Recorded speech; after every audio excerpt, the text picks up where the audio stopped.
Hello, good good morning. Morning. എല്ലാവർക്കും ഞങ്ങളുടെ 7ാമത്തെ ദിവസത്തിലേക്ക് സ്വാഗതം കേട്ടോ.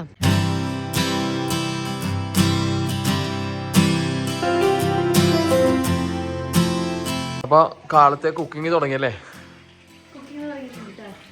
നമ്മൾ ഇന്നലെ വാങ്ങിച്ച ചിക്കനും മോരും കോളിഫ്ലവറും. ഓക്കെ, അടിപൊളി. പിന്നെ ഓക്കെ ഓക്കെ. അതുപോലെ തന്നെ ചിക്കൻ ഇവിടെ ഫ്രൈ ആയിക്കൊണ്ടിരിക്കുന്നുണ്ട്. പിന്നെ നമ്മുടെ ഹോട്ട് ഡോഗ് ഇവിടെ റെഡിയായി. ചോറ് കുക്കറിനകത്ത് ആയിക്കൊണ്ടിരിക്കുന്നു. ഇതെന്തായിരുന്നു? ചിക്കനുള്ള ഗ്രേവി അല്ലേ? പിന്നെ കോളിഫ്ലവർ. അടിപൊളി. നമ്മൾക്ക് ടയാൽഗം എന്ന് പറഞ്ഞ ചെറിയ ടൗണിനോട് വിട പറയാൻ സമയമായി. നമ്മൾ അതുകൊണ്ട് തന്നെ ടെൻ്റ് എല്ലാം അഴിച്ചു. ഇനി നമ്മൾ അടുത്ത ലൊക്കേഷനിലേക്ക് പോവുകയാണ്. നമ്മളുടെ ക്യാമ്പിംഗ് സൈറ്റിൽ നിന്ന് ഇറങ്ങിയിട്ടാ ഇനി നമ്മൾ പോകാൻ വേണ്ടി പോകുന്നത് നാച്ചുറൽ ബ്രിഡ്ജ്. നമ്മൾ ഓൾറെഡി ഇതിന് മുന്നേ പോയിട്ടുണ്ട് കേട്ടോ നാച്ചുറൽ ബ്രിഡ്ജിൽ. നമ്മളൊരു ദിവസം രാത്രി അവിടെ എത്തിയപ്പോഴത്തേക്കും. അപ്പൊ അതുകൊണ്ട് അവിടുത്തെ ബ്യൂട്ടി, രാത്രിയിലത്തെ അന്തരീക്ഷം നമ്മൾ എൻജോയ് ചെയ്തു. അതൊരു ഭീകരാവസ്ഥയായിരുന്നു. നമ്മളുടെ ജുറാസിക് പാർക്കിന്റെ അകത്തൊക്കെ കാണുന്ന പോലത്തെ ഒരു അത്രയും വൈൽഡായിരുന്നു. നല്ല പൊക്കമുള്ള മരങ്ങളും അങ്ങനെയൊക്കെയായിട്ട്. അപ്പൊ നമുക്ക് എന്തായാലും ഡേ ടൈമിൽ എന്തായാലും അവിടെ പോയിട്ട് അവിടുത്തെ പ്രകൃതി ഭംഗിയും നമുക്കൊന്ന് ആസ്വദിക്കാം കേട്ടോ. നമ്മൾ കാണിച്ചിട്ട് നാച്ചുറൽ ബ്രിഡ്ജ് കേട്ടോ. സ്വരങ്ങൾ ചാർത്തുമ്പോൾ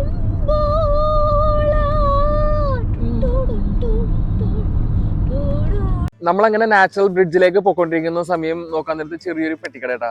എന്താണെന്ന് നമുക്ക് നോക്കാം. അതിൻ്റെ അകത്ത് ഫാം സ്റ്റോർ കേട്ടോ.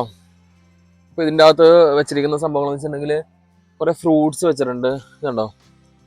പിന്നെ അതുപോലെ തന്നെ കുറെ കുക്കീസും ജാമും അങ്ങനെ സംഭവങ്ങളൊക്കെ വെച്ചിട്ടുണ്ട്, ബ്രെഡ്. അപ്പൊ ഇവിടെ നമുക്ക് പറഞ്ഞ പോലെ നമുക്ക് വേണം. പിന്നെ തുണികളൊക്കെ ഉണ്ട് കേട്ടോ. അപ്പൊ നമുക്ക് വേണമെന്നുണ്ടെങ്കിൽ പൈസ അതിനകത്ത് ഇട്ടിട്ട് സാധനം എടുത്തോണ്ട് പോകാവേ. എന്നാലും നമുക്കിപ്പോ ഒന്നും വേണ്ട. ലൊക്കേഷൻ നോക്കിയേ. അങ്ങനെ നമ്മള് സ്പ്രിംഗ് ബ്രൂക്ക് നാഷണൽ പാർക്കിലേക്ക് എത്തിയിരിക്കുകയാണ്. നമ്മുടെ നാച്ചുറൽ ബ്രിഡ്ജിലേക്ക് നമുക്കിവിടെ വണ്ടി പാർക്ക് ചെയ്തിട്ട് അതിനകത്തേക്ക് നടക്കാട്ടോ. ഇനി കറക്റ്റ് നമ്മുടെ ഞാൻ നേരത്തെ പറഞ്ഞ പോലെ ജുറാസിക് പാർക്കിന്റെ നമ്മൾ ഫസ്റ്റ് ജുറാസിക് പാർക്ക് 1 നമ്മൾ കണ്ടിട്ടുള്ള ആ കാടുണ്ടല്ലോ, ആർട്ടിഫിഷ്യൽ ആയിട്ട് ഉണ്ടാക്കിയിരിക്കുന്ന പോലെ അല്ലേ? പക്ഷെ ആർട്ടിഫിഷ്യൽ ഒറിജിനൽ നമ്മളുടെ എന്താ പറയാ, ആ ഡൈനോസർ ആദ്യമേ ഒന്ന് വയലന്റ് ആയിട്ട് ആൾക്കാരെ പിടിച്ചിട്ടുള്ള ആ ഒരു സീൻ ഉണ്ടല്ലോ, അത് തന്നെ. ഫ്രണ്ട്സ്, നമ്മളിങ്ങനെ നാച്ചുറൽ ബ്രിഡ്ജിൽ എത്തിയപ്പോഴത്തേക്കും നല്ല രീതിയിൽ മഴയുണ്ടായിരുന്നു. നമ്മൾ വണ്ടിയുടെ അകത്ത് ഒരു അരമണിക്കൂറോളം ഇരുന്നിട്ടുണ്ടായിരുന്നു കേട്ടോ. നമുക്ക് ഫോണിന്റെ അകത്ത് കുറച്ച് കാര്യങ്ങളൊക്കെ ചെയ്യേണ്ടതായിട്ടുണ്ടായിരുന്നേ. അതെല്ലാം ചെയ്ത് കഴിഞ്ഞപ്പോഴത്തേക്കും മഴ ഇത്തിരി കുറഞ്ഞു, എന്നാൽ വെയിലും വന്നു. അപ്പൊ എന്തായാലും നമുക്ക് അതിനകത്തേക്ക് പോയേക്കാം കേട്ടോ. നാച്ചുറൽ ബ്രിഡ്ജ് പോയി കണ്ടിട്ട് വരാം എന്താണ് സംഭവം എന്നുള്ളത്. നമ്മൾ അങ്ങനെ നാച്ചുറൽ ബ്രിഡ്ജിലേക്ക് നടന്നുകൊണ്ടിരിക്കുന്നു, വണ്ടി പാർക്ക് ചെയ്തിട്ടാ. അതിന്റെ കവാടം ആണോ നാച്ചുറൽ ബ്രിഡ്ജ്. നല്ല കിടുക്കാച്ച് റെയിൻ ഫോറസ്റ്റ് കേട്ടാ. ഇത് കണ്ടോ നിങ്ങൾ? മരത്തിന്റെ ഒക്കെ ഹൈറ്റ് നോക്കി. എനിക്ക് അമ്മേ, അത് ഡയറക്റ്റ് വെയിലല്ല, വെയില് അരിച്ചിറങ്ങുവാണ് മരങ്ങളുടെ ഇടയിൽ കൂടി കേട്ടാ. ഇവിടെ ഇറങ്ങി വരുമ്പോ തന്നെ ഒരു ബോർഡ് വെച്ചിട്ടുണ്ടാവും, watch out for feathered dinosaurs. ഉണ്ടോ ഒരു പക്ഷി. എന്തായാലും നമുക്ക് അകത്തേക്ക് പോവാം. കിട്ടില്ലേ അമ്മേ, don't step on the carpet. Carpet ആണെന്ന് വിചാരിച്ചിട്ട് പാമ്പിന്റെ മേലിൽ ചവിട്ടരുതെന്ന്. Keep the noise down. Sound പതിയെ ഉണ്ടാക്കാണ്. മരങ്ങളൊക്കെ ഉണ്ടോ നിങ്ങള്? അടിപൊളിയാണ് കേട്ടാ. കിട്ടിസനെ ഉണ്ടല്ലേ, സൂപ്പർ. നോക്കി വള്ളിയൊക്കെ നോക്കി. എന്ത് ഭംഗിയായിട്ടാന്നറിയാം അവര് അവരുടെ ഒരു നാച്ചുറൽ റിസോഴ്സിനെ കണ്ടുപിടിച്ച് അങ്ങോട്ടേക്കുള്ള വഴിയിട്ട് കോൺക്രീറ്റ് ചെയ്ത് സൈഡില് വോള് പിടിപ്പിച്ച് എല്ലാവർക്കും വന്ന് കാണാനുള്ള രീതിയിൽ.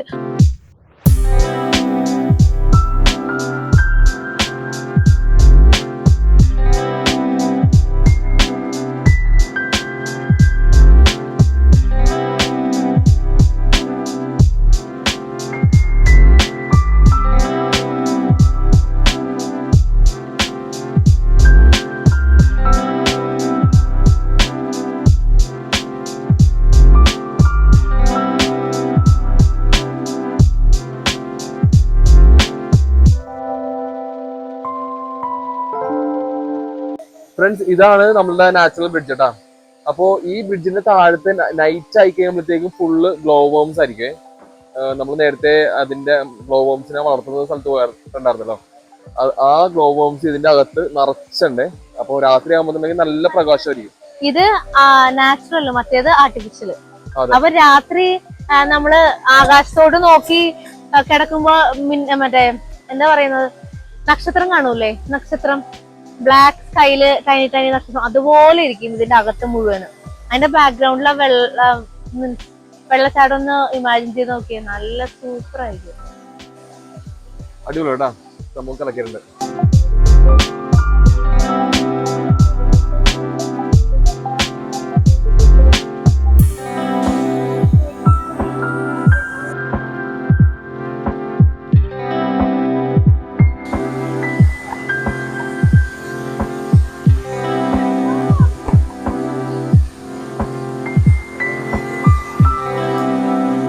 അപ്പൊ ഫ്രണ്ട്സ്, ഇതിന്റെ അകത്ത് ഇതാണ് നാച്ചുറൽ ബ്രിഡ്ജ് കേട്ടാ. ഇത് ഒരു തുരങ്കം പോലെ ഒരു കേവ് പോലെ. അപ്പോ ഇതിന്റെ അകത്താണ് ഫുള്ള് ഗ്ലോ വേംസ് ഇരിക്കുന്നത് കേട്ടോ. അപ്പൊ രാത്രി ആകുമ്പോഴത്തേക്കും ഗ്ലോ വേംസ് ലൈറ്റ് കത്തിക്കും ഫുള്ള്. നമ്മുടെ മിന്നാമിരിക്കാൻ സെയിം സെറ്റപ്പ് തന്നെ നല്ല രീതിയിൽ ലൈറ്റ് കത്തിക്കും.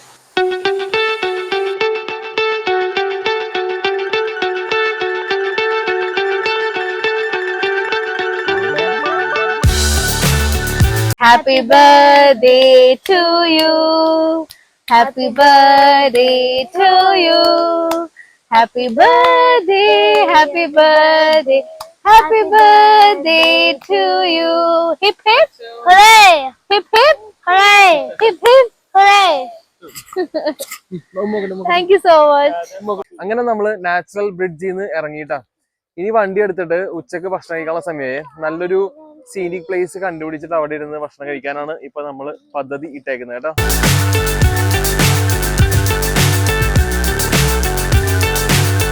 കൊണ്ടിരിക്കുന്ന സമയത്ത് ഒരു കാങ്കരു ഇടാം. കാങ്കരു അല്ല, ശരിക്കും പറഞ്ഞെങ്കിൽ ഇത് വാലബിയാണേ.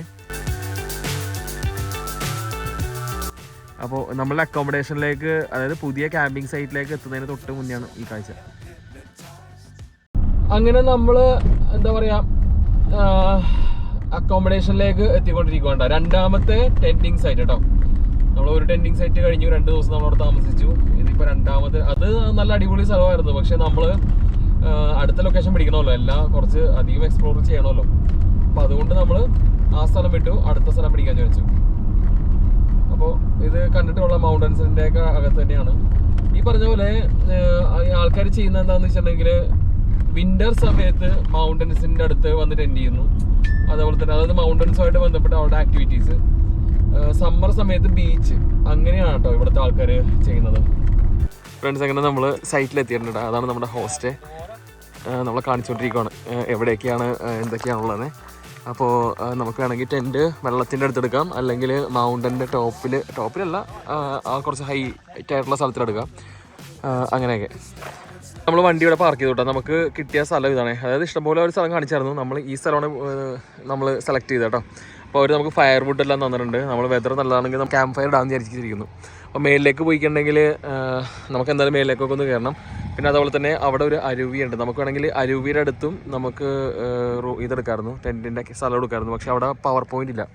അപ്പോൾ അതുകൊണ്ട് നമുക്ക് പിള്ളേർ കാണുന്നുണ്ടെങ്കിലും നല്ല രീതിയിൽ ഓടിക്കളിക്കാമല്ലോ എന്ന് വിചാരിച്ചിട്ട് നമ്മൾ ഈ ഏരിയയാണ് സെലക്ട് ചെയ്തത്. പിന്നെ മാത്രമല്ല, നമുക്ക് വേണമെന്നുണ്ടെങ്കിൽ ഈസി ആക്സസ് ആയിട്ട് ടോയ്ലറ്റും തൊട്ടടുത്തുണ്ട് കേട്ടോ.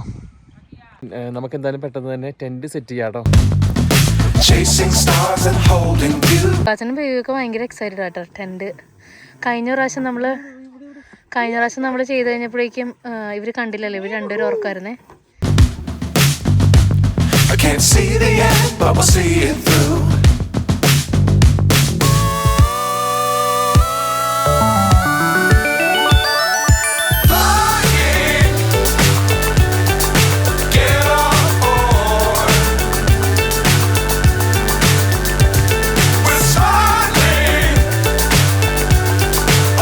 നമ്മൾ ടെൻറ്റ് സെറ്റ് ചെയ്തിട്ടുണ്ട് കേട്ടോ. നമ്മൾ ചെറിയ ടെൻറ്റും വലിയ ടെൻറ്റും. വലുതിൻ്റെ അകത്ത് നമ്മൾ കിടന്നുറങ്ങുന്നു, ചെറുതിൻ്റെ അകത്ത് അത്യാവശ്യം നമ്മളുടെ ബാഗും കാര്യങ്ങളൊക്കെ എല്ലാം വെക്കുക. പിന്നെ അതുപോലെ തന്നെ നമ്മളുടെ ടേബിളും ചെയറെല്ലാം സെറ്റ് ചെയ്തിട്ടുണ്ട്. ഉച്ചക്ക് ഭക്ഷണം നമ്മൾ കഴിച്ചിട്ടില്ല. ഇപ്പോൾ സമയം 4:15 നമ്മൾ മോർണിംഗ് ബ്രേക്ക്ഫാസ്റ്റ് ഇത്തിരി ലേറ്റായിട്ടാണ് കഴിച്ചത്. അപ്പം കുഴപ്പമില്ല, എന്തായാലും വലിയ വിശപ്പൊന്നുമില്ല, എന്തായാലും കഴിക്കണം ഇപ്പോൾ. അപ്പം എല്ലാം സെറ്റ് ചെയ്ത് കഴിഞ്ഞു. ഏകദേശം 1/2 മണിക്കൂർ പിടിച്ചു കൂട്ടാം ഇതൊക്കെ എല്ലാം സെറ്റ് ചെയ്ത് തരാൻ വേണ്ടിയിട്ടേ. അങ്ങനെ നമ്മൾ ചോറ് വിളമ്പിട്ടാ, ബർത്ത്ഡേ സ്പെഷ്യൽ ചിക്കൻ കറി. ചിക്കൻ ചുക്ക, പിന്നെ എന്താണ് ബ്രോക്കോളി, മോരുചാറ്, കടലക്കറി, കുത്തരിച്ചോറ്. വാവ്, അടിപൊളി. എങ്ങനെയുള്ളൂ ഭക്ഷണം? നല്ല സൂപ്പർ. ബേബി എങ്ങനെയുണ്ട് ചിക്കൻ പാപ്പം? ഓക്കെ, സൂപ്പർ ഭക്ഷണം, സൂപ്പർ ആംബിയൻസ്. അടിപൊളി അടിപൊളി. നമ്മൾ ടെൻറ്റിൻ്റെ അത് ലൈറ്റൊക്കെ ഇട്ടു. ഫ്രണ്ട്സ്, നമ്മളുടെ ക്യാമ്പിങ്ങിൻ്റെ ടോയ്ലറ്റിൻ്റെ അടുത്ത് കങ്കാരു നിൽക്കുന്നുണ്ടോ? നമ്മൾ നോക്കുവാണേ, ഇവനൊരെണ്ണമുണ്ട്, പിന്നെ ഈ സൈഡിലുണ്ട്, കണ്ടതേ ചാടി പോകുന്നുണ്ട്. ഫാമിലിയായിട്ട് വന്നേക്കുക. നമ്മൾ പിന്നെയും ഡ്രസ്സ് വാഷ് ചെയ്യാൻ വേണ്ടിയിട്ട് ഒരു ലോണ്ടറിയിൽ വന്നേക്കുവാണ്. ഈ ലോണ്ടറി 24 hours വർക്ക് ചെയ്യുന്നതാണ്. ഈ പറഞ്ഞത് ചെറിയൊരു ടൗൺ ആണ്, പക്ഷേ എങ്കിലും ലോണ്ടറി ഫെസിലിറ്റിയും അത്യാവശ്യം ചെറിയ ചെറിയ കടകളൊക്കെ എല്ലാം ഉണ്ട് കേട്ടോ അവിടെ. ഈ 2 ബണ്ടിൽ ഡ്രസ്സാണ് നമ്മൾ വാഷ് ചെയ്ത് കഴിഞ്ഞത് കേട്ടോ. വാഷ് ചെയ്ത് കഴിഞ്ഞു, ഉണക്കി കഴിഞ്ഞു കേട്ടോ. അപ്പോൾ നമുക്ക് ഈ പ്രാവശ്യം ഇത്തിരി എക്സ്പെൻസീവായി പോയി. നമ്മൾ ഇത്രയും ക്വാണ്ടിറ്റി തുണി ഉള്ളതുകൊണ്ട് ഈ ഒരു വലിയ മെഷീനിനകത്താണ് ഇട്ടാണ് അലക്കിയത്. $15 ആയിട്ടോ ഈ മെഷീൻ വാഷ് ചെയ്യാൻ വേണ്ടിയിട്ട്. പിന്നെ അതുപോലെ തന്നെ നമ്മളുടെ ഡ്രയർ, ഈ ഇരിക്കുന്നത് കംപ്ലീറ്റ് ഡ്രയേഴ്സാണ്. ഡ്രൈ ചെയ്യാൻ വേണ്ടിയിട്ട് 35 മിനിറ്റിന് വേണ്ടിയിട്ട് $10 30 അങ്ങനെയാണ് ആയത് കേട്ടോ. കണ്ടോ, $10. പിന്നെ കാർഡ് യൂസ് ചെയ്യുന്നതിന് വേണ്ടിയിട്ട് 30 സെൻറ്റും ആവും. $10 30. അപ്പോൾ നമുക്കൊരു പ്രശ്നം പറ്റി. ഞാൻ ആദ്യമേ ഈ ഡ്രയറിൻ്റെ അകത്താണ് ലോഡ് ചെയ്തത് കേട്ടോ. പക്ഷേ ഇതിൻ്റെ ഡോർ ഇത്ര ലൂസായിരുന്നു, നമുക്കറിയില്ലായിരുന്നു. ചെറിയ ടൈറ്റ് ഉണ്ട്, പക്ഷേ വർക്ക് ചെയ്തുകൊണ്ടിരിക്കുന്ന സമയത്ത് നമ്മൾ ഓൾറെഡി ഇതിൻ്റെ അകത്ത് ഇട്ടിട്ട് നമ്മൾ കടയിൽ പോയിട്ട് വന്നു. കടയിൽ പോയ സമയം കൊണ്ട് ഇത് ഡോർ ലൂസ് ആയതുകൊണ്ട് അത് ഓപ്പൺ ആയി വന്നു. അങ്ങനെ ഡ്രസ്സെല്ലാം പുറത്തേക്ക് വീഴുകയും ചെയ്തു. നമ്മൾ ആ $10 പോയി ആ സമയം കഴിഞ്ഞു. പിന്നെ നമ്മൾ തിരിച്ചു വന്ന് നോക്കാൻ നേരത്തെ ഡ്രസ്സ് കുറച്ച് താഴെ കിടക്കുന്നു. അങ്ങനെ പിന്നെ വീണ്ടും $10 ഇട്ടിട്ട് ഈ മേളിലത്തെ ഇതിൻ്റെ അകത്തേക്ക് ട്രാൻസ്ഫർ ചെയ്തു. എന്നിട്ട് നമ്മൾ പുറത്ത് വെയിറ്റ് ചെയ്തു. അങ്ങനെ ഡ്രസ്സെല്ലാം ഉണങ്ങി കിട്ടി. അപ്പോൾ ഈ ഇത്രയും ഡ്രസ്സ് വാഷ് ചെയ്യാൻ വേണ്ടി നമുക്ക് $35 സംതിങ് ആണ്. $35 60 ആയി. നമുക്ക് ഇത്തിരി എക്സ്പെൻസീവ് ആയി പോയി, പക്ഷേ കുഴപ്പമില്ല. എന്ത് ചെയ്യാൻ, യാത്രയിൽ ഇതൊക്കെ എല്ലാം പതിവാണെന്ന് നമുക്ക് വിചാരിക്കാം. നമ്മളുടെ ടേബിളും ചെയറൊക്കെ എല്ലാം ടെൻറ്റിനോട് അടുപ്പിച്ച് വെച്ചിട്ടോ. കാര്യം എന്താണെന്ന് വെച്ചിട്ടുണ്ടെങ്കിൽ ലൈറ്റ് തീരെയില്ല. നമ്മളെ ആ ഒരു വെട്ടം മാത്രമേ ഉള്ളൂ. ഇത് നോക്കിയേ, കൂരിട്ട് മൗണ്ടൻസും ഈ പറഞ്ഞ പോലെ ചെടികളും മരങ്ങളെല്ലാം ഇരുട്ടിൽ താന്നു. അപ്പം നമ്മളെ ടെൻറ്റ് മാത്രം ഇവിടെ തെളിഞ്ഞ് നിൽക്കുന്നുണ്ട്. ലൂക്കാച്ചൻ വണ്ടിയുടെ അകത്താണെന്ന് ഉറങ്ങുമായിരുന്നേ. നമ്മൾ കടയിൽ പോയിട്ട് നമ്മളത്തേക്കും. അപ്പോൾ അവനെ പുറത്തേക്ക് ഇറക്കി നമ്മുടെ ലൈറ്റിൻ്റെ അടുത്തേക്ക് ഇരുത്തിയേക്കുക. ലൂക്കാച്ച ഊതി കാണിച്ചാൽ വായിന്ന് പുക പോകണ്ടെന്ന് കാണിച്ചേ. ആ, ഊതിക്കുക ലൂക്കാച്ച, പതുക്കെ സോലി ഊതണേ. വാവ്, സൂപ്പർ. രാത്രി സമയം 9:50 ടെമ്പറേച്ചർ 12 ഡിഗ്രി സെൽഷ്യസ്. പക്ഷേ അടിപൊളി ആംബിയൻസും വലിയ കുഴപ്പമില്ലാത്ത തണുപ്പും. 12 ഡിഗ്രി എന്ന് പറഞ്ഞിട്ടുണ്ടെങ്കിലും തീരെ വെറ്റല്ല, എന്നാൽ വിൻഡും ഇല്ല. അപ്പോൾ അതുകൊണ്ട് നമ്മൾ വിൻഡില്ലാത്തത് കൊണ്ട് തന്നെ നമ്മൾ തണുപ്പ് അധികം അറിയുന്നില്ല കേട്ടോ. പക്ഷേ പിള്ളേർക്ക് എന്തായാലും തണുക്കുന്നുണ്ട്. അവർ കുറേ നേരമായിട്ട് വെറുതെ ഇരിക്കുമായിരുന്നു. അതായത് വണ്ടിയുടെ അകത്ത് ഉറക്കമില്ലായിരുന്നു. അപ്പം വണ്ടിയുടെ അകത്ത് ഹീറ്റ് ഉണ്ടായിരുന്നു. അപ്പം പുറത്തേക്ക് ഇറങ്ങിയപ്പോഴത്തേക്ക് അവർക്ക് പെട്ടെന്ന് തണുക്കാൻ വേണ്ടി തുടങ്ങി. പക്ഷെ നമ്മൾ ഈ പറഞ്ഞ ആക്ടിവിറ്റി ഇങ്ങനെ ഈ പറഞ്ഞ പോലെ ടെൻ്റ് അറേഞ്ച് ചെയ്യുന്നു, അത് ചെയ്തു, അങ്ങനെ നമ്മൾ ഓരോരോ പണി ചെയ്തുകൊണ്ടിരിക്കുന്നതുകൊണ്ട് നമ്മളുടെ ബോഡി ഹീറ്റായിട്ട് നിൽക്കുക. അപ്പം തണുപ്പ് അധികം അറിയുന്നില്ല. എനിക്ക് തണുപ്പുണ്ട്. ട്രഡീഷണൽ ഡിഷ് സമൃദ്ധമായിട്ടുള്ള മുട്ട പറഞ്ഞു സൗണ്ട് കേട്ടോ. Papa. Yes. Don't look at me, okay?